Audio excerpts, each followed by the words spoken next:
मित्र हो, कधी विचार केलाय का? आभाळातून खाली पडताना एका थेंबाच्या मनात काय विचार चालले असतील?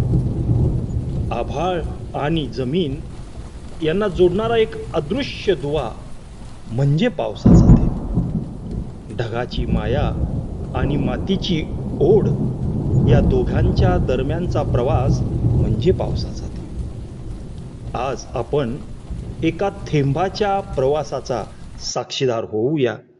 माझ्या कवितेचं नाव आहे मी थेंब पावसाचा.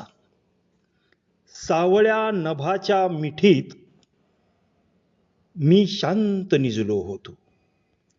काळ्या ढगांच्या गर्दीत क्षणभर थबकलो होतो. मी थेंब पावसाचा. त्या गार वाऱ्याची हाक माझ्या मनात झंकारली अन मातीच्या ओढीने पापणी माझी पानावली. थेंब पावसाचा.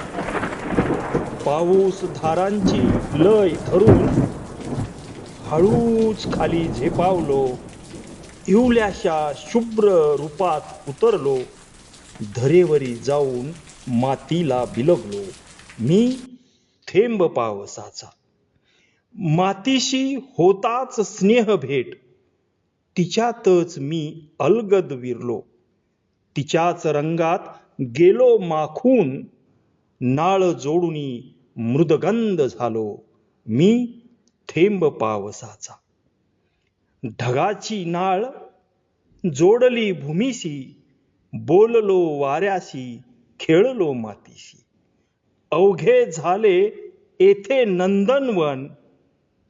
पाऊस हा पाहुणा वसुंधरेचा. मी थेंब पावसाचा. मी थेंब पावसाचा. मी थेंब पावसाचा.